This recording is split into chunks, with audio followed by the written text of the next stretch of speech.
Hey guys, it's Daniel and Mariah. And today we're talking about 5 questions to ask when you're dating for marriage, specifically when you're further along in the relationship.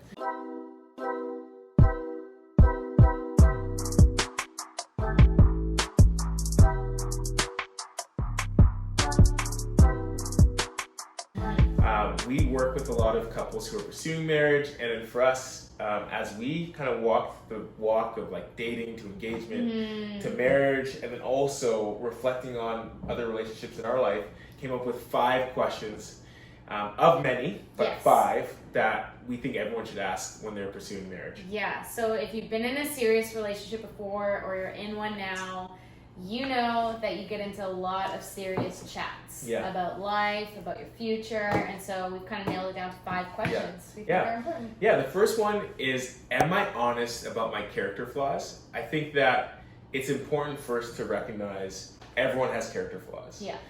And I think that those character flaws come out and unfold in relationships, especially our closest relationships. And if we're not honest about what those character flaws are, we'll just continue throughout life, allowing them to grow and grow and grow without having dealt with them. Yeah. And so I think it's really important. I remember when I was single, like before I had met you, I remember something that I would do like growing up is like whenever I had a conflict with one of my brothers, I would try to like get the other one on my side so that I had a bit of leverage. And really what that was in that moment was me feeling insecure and wanting to feel like, oh, someone's at least on my team.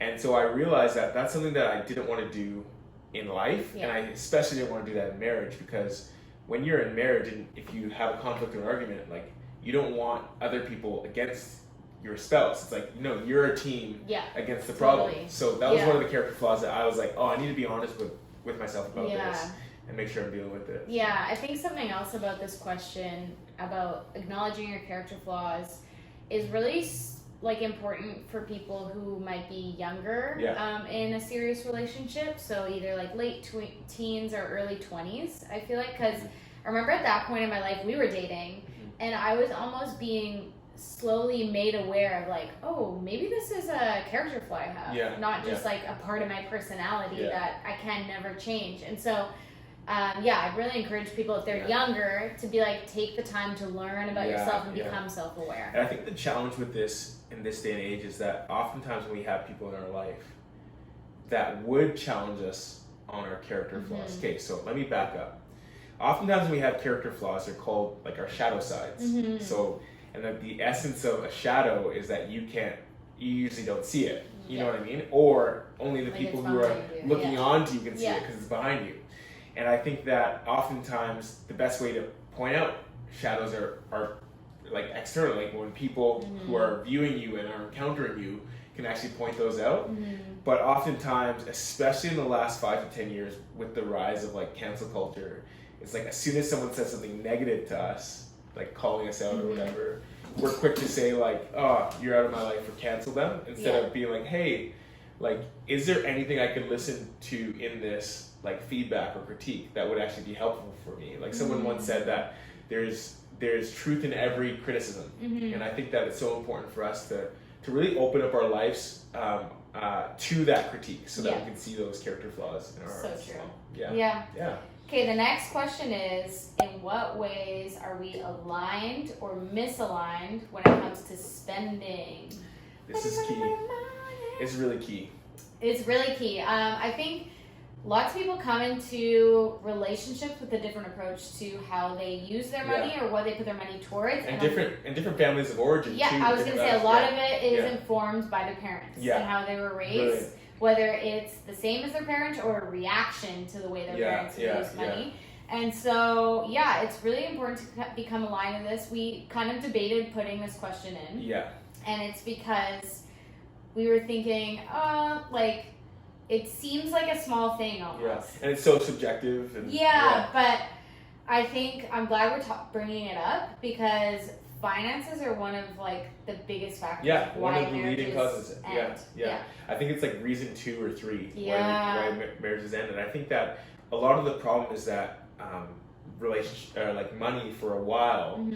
like this is like going back decades now, has been a taboo in conversations. So people kind of like just don't talk about it until they say their vows, and then it's just like surprise. Like I value spending like $10,000 a year on purses, or I value spending $10,000 a year on trips with the boys, or whatever. It's just like, and then you're like, wait, hold on, wait a minute, like let's slow down and value things differently. Yeah. So make sure to ask that question. Yeah. Do you want to hit the next one? Yeah, I would love to hit the next question. And the next question is, how do I really feel about their sexual histories? Ooh, that's a deep So one. this one is nuanced because I do believe that the past can be the past, and that people shouldn't be judged necessarily for what they've done in the past.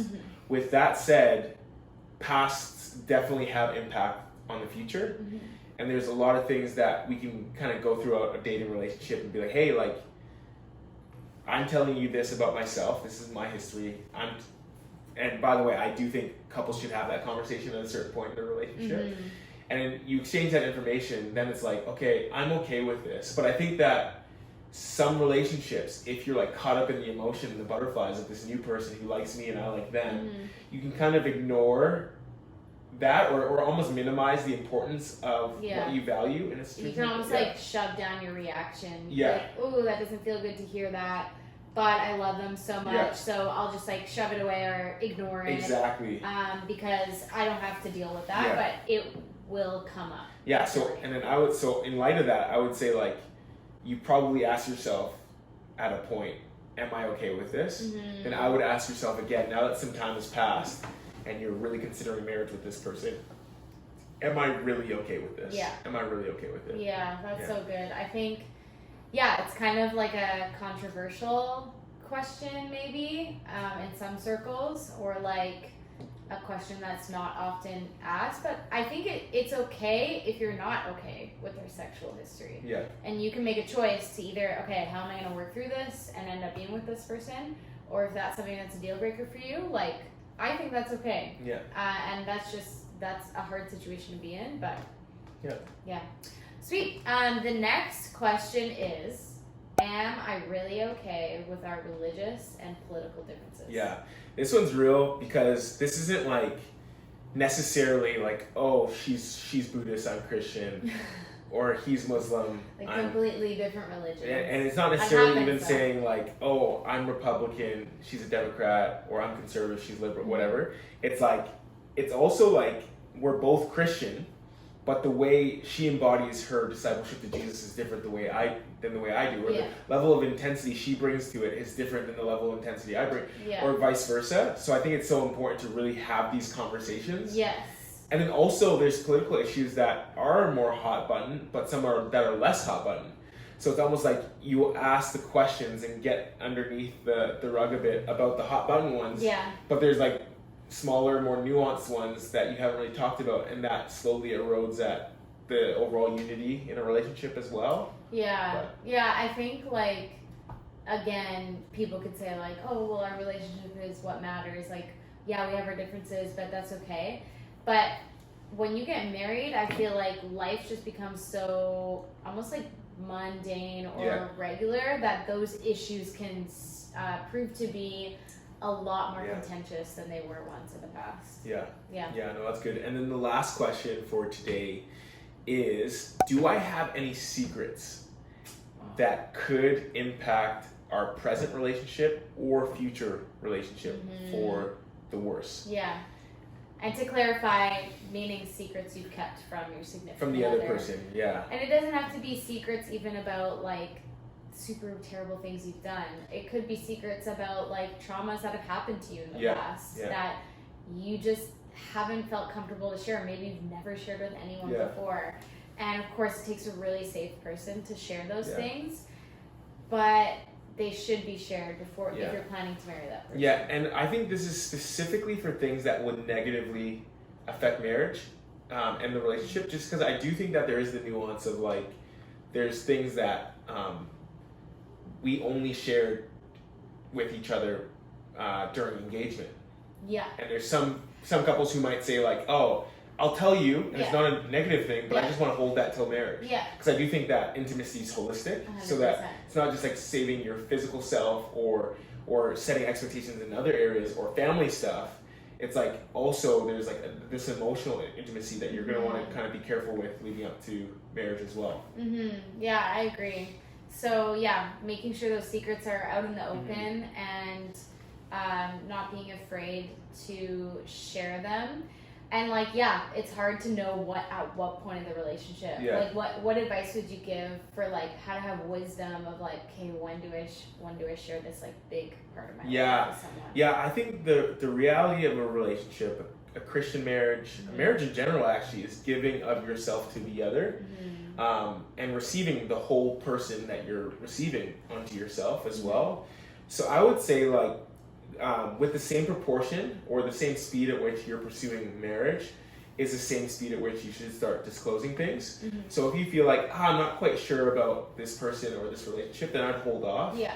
But if you like know, like this is my person and they've said that I'm theirs, Yeah. then I would slowly start disclosing. It's one of those things where it's not a science, so people have to really discern that on their own. Yeah. But I would always kind of hold as a rule of thumb, like disclose at the same pace that your relationship is going. Yeah. That's really good. Yeah. Sweet. Well, those are our 5 questions to ask when you're dating for marriage. So make sure to ask those questions. Yeah. Get in that conversation and and I want to hear more questions that you would ask as well. So if you are either married or not married, or you're in that stage of your relationship right now, make sure to drop those questions in the comments, because we do believe that the best conversation isn't the one that's happening here, but it's the one that could happen in the comments. And as always, like and subscribe. the YouTube way.